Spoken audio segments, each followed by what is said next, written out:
Galatoomaa baga guyyaa kana akkasitti wal agarre. Guyyaan kun bara dheeraadhaaf guyyaa waraana bilisummaa Oromooti. Waraanni bilisummaa Oromoo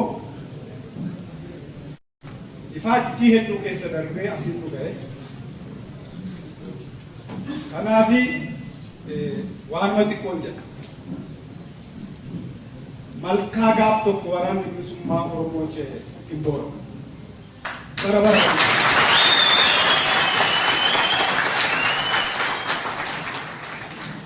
Gaaddisi guyyaa tokkoof waraanni bilisummaa Oromoo jala boqote iccooni miti. Bara bara.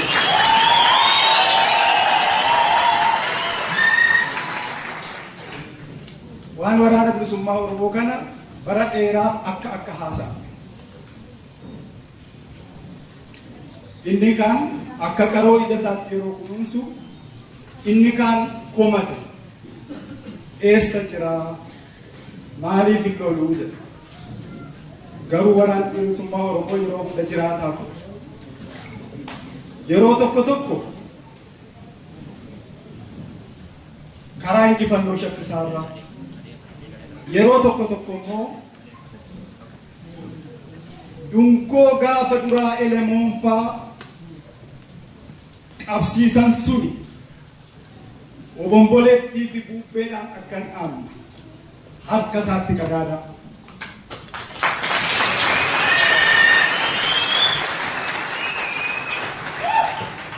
Gaafa inni harka isaa iddatti qadaadee qilleensarraa eegu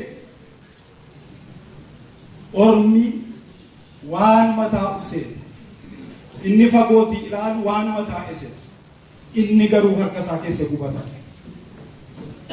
Kanaaf akkasitti asiin ga'u keenyaaf waan waraana bilisummaa Oromoo akkatti galateeffatanii fixanii galanni isaa bilisummaa.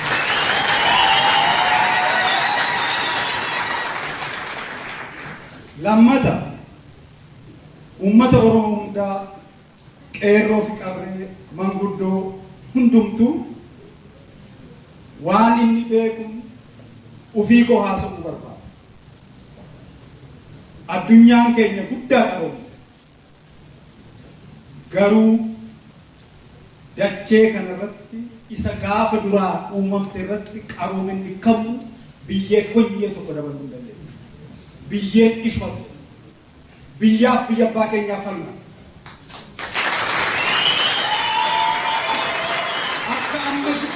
Akka amma jirrutti biyyee kunturaa lafa duraa fudhachaa beeku taanaan lafa kanarratti ni uumamne. Namatu nu tolche miti. Waaqa gurraacha nu uume. Waggaa 500 waggaa miliyoonaadhaas ni jiraanna jenna. Eessa jirra gaafas? Eessarra jira? Lafaa fi lafee abbaa keenyaa, biyyee fi biyya abbaa keenyaa malee saayinsiinis qaroominis guddinis hin jiru.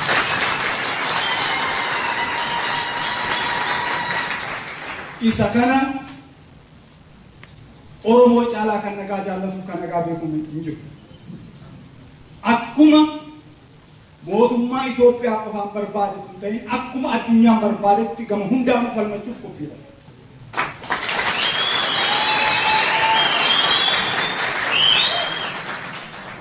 Isa kanaaf uf qopheessan. Kan biraa waciitii dhadhaa fi taankii caalaa waciitii dhadhaatu lola harkisa.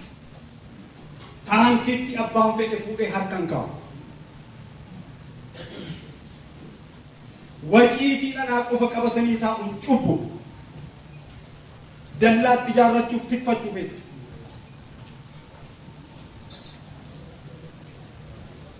Ilmatti guddisuu feessa. Oromiyaan waciitii dhadhaa. Waciitii dhadhaatu taankii caalaa lola harkisa.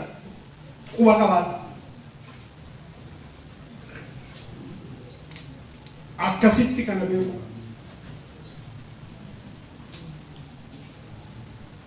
Amantaan keenya, obbolaan keenya Islaamaas, ummati keenya Kiristaanaas, Oromoon uumaadhaanu waan tokko jedha falmachuu dhabu irratti falmachuu dhabuun cufuudha jedha. Obbolaan keenya Islaamaa dayyuusii fi doqii jannatan dhaaluu jedha. Sodaataa fi doqii jannatan dhaaluu. Gama kiristaanaatiinis warra sodaataa hiriira keessa hambisaa jedha.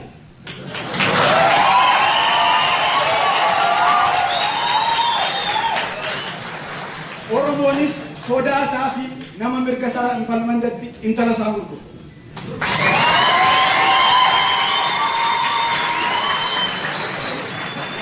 Kana jechuun falmachuu dhabuun lafa birattis nama birattis uumaa birattis cufuudha.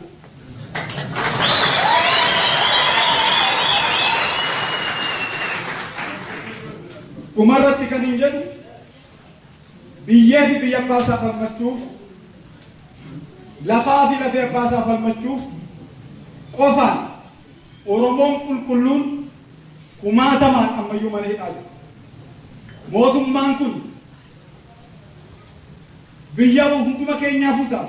Biyya nageenya mootummaa kanaafuu ta'a. Biyya isaanii hubachumarra bulchitu yoo barbaadu ta'e ilmaan Oromoo nagaadhaan qe'ee isaanii irra jiraatan hidhuu haa dhaabuu warra hidhame haa hiiku.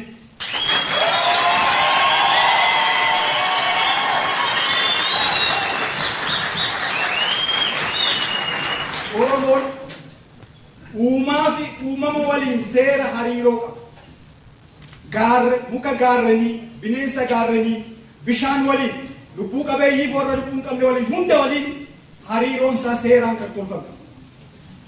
Nama keenya miti. Nama keenya cubbuudhaan hidhamee mana hidhaatti dararamu miti. Hagamuu dheeratu guyyaan ishee dheerattus leenca 6 kiiloo leenca masaraa Minilik jiru bosona Oromiyaa keessaa humnaan qabamee hidhamee jiru hin hiiksisa.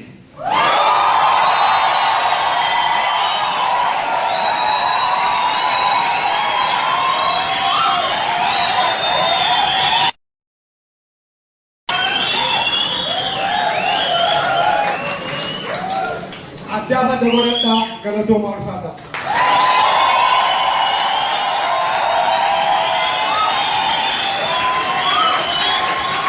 Galatooma